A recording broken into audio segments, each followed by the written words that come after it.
fiction children's books. I really love this book.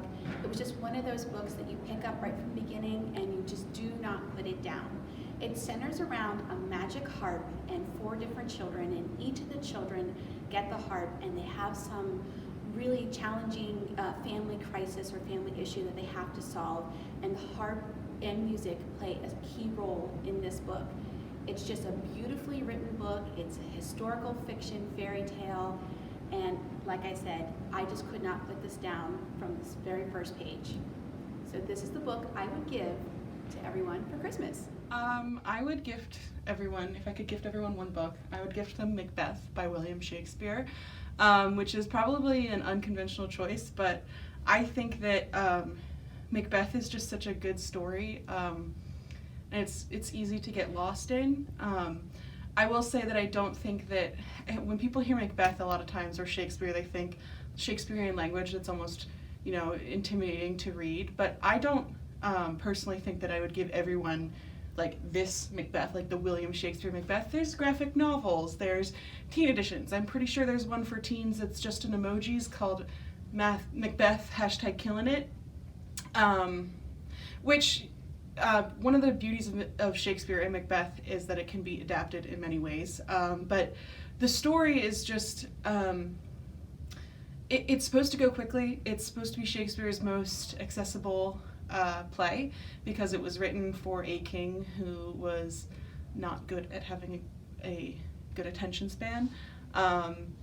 And so, yeah, I think that I would give this to everyone just because a lot of times this year people have been using the time to get into something that they've always meant to get into, or to start a hobby that they've been meaning to do, or something like that. And I think that Shakespeare is something that kind of for a lot of people feels like this unapproachable wall, where it seems like it's some sort of like high literature, it's hard to read, and if you feel like you're up to reading this Macbeth, I mean, no copy of Macbeth you get right now isn't going to have the footnotes explaining like what everything means, but if you don't feel like you want to read the actual Shakespearean Macbeth, I would urge you to read any other Macbeth, because Shakespeare did not write original plays, so Macbeth itself is not an original story.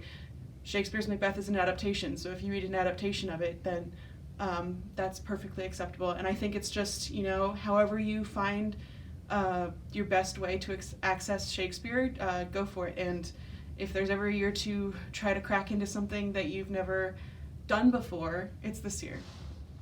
If I could gift everyone a book right now, I think it would be Radio Silence by Alice Oseman. Because, well, it's one of my favorite types of books where there is a strong love story at the center of it, but it is not a romance. The main character, Frances, even says right off the bat, like, you're going to assume because Al at last is a boy and I am a girl that we fall in love, but we do not. But in a way that they do kind of fall in love, they fall into a deep, deep connection over their shared creative endeavors. And they also share a commonality in that they are misunderstood and misclassified by their friends and even their families. They are thought to be one type of person when they're actually much, much more complicated than that. And I love stories where characters have to kind of go through the internal evolutions and their secret lives in order to be able to eventually bring those personas out into the world to share with everyone who presumes to know who they are. So I would give everyone Radio Silence. It is one of those books where you get to know the characters super deeply. You get super invested in everything that they do and everything that they accomplish and all of their setbacks, major and minor. And it's just a beautifully written, beautifully told book that I think will resonate with readers of any age. It is a young adult title, but I do think that that adults would have no problem, no issue getting involved into this story, because at its heart, it is about two people connecting over a shared love of creativity and creation, and who can't connect with that, and who can use a little bit of that this time of year. So, Radio Silence by Alice Oseman would be the book I would give everyone. Hey everyone, Miss Bridget here with my suggestion of a book I would gift to anyone, particularly kids, because that's what I do, I'm a children's librarian. The book that I would gift is Library Lion by Michelle Knudsen, and the reason is I think this book is the perfect read aloud for any age. I have read it to preschoolers all the way through grade school, and there's something about this book that really keeps their attention. I love the story. If you have a reader in your life who loves to go to the library, this is the book for them. All the illustrations are beautiful, and even though it's a newer book, I like them because they're reminiscent of an older illustration style. The story is just excellent, and it's a really great repeat read, so I would suggest Library Lion. So if I were gifting it right now, the book I would choose is A Man Called Uva. I hated this book. When I started reading it, I listened to the audiobook, and I just thought, this man is horrible. He's an old curmudgeon. He's just grumpy. He brings everyone around him down. He's just a person I would never ever want to be near, ever. And I wondered, why is this book written? And I just had so many problems with it, but I thought, you know what, it's on the bestseller list, people are talking about it, there's a reason. So I stuck with it, and I'm so glad that I did.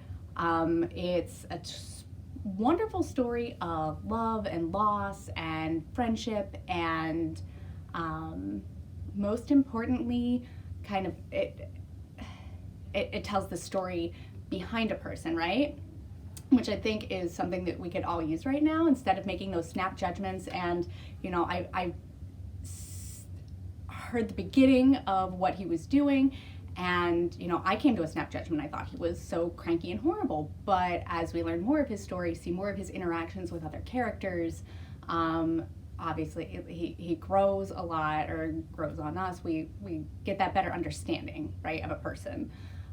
But not only that, this book is fantastic because it's so well written. Frederick Backman has a lot of just short quip in his writing, and it's I found myself laughing and crying and just snorting at just some of his wonderful one-liners. Like, you could watch the movie, there is a movie of it, but I definitely recommend the book over the movie because just the writing is phenomenal. If you've read any of Frederick Backman's work, you understand that, and if you haven't, you definitely should. But it's just such a great book, and a great book for now, so I highly recommend it.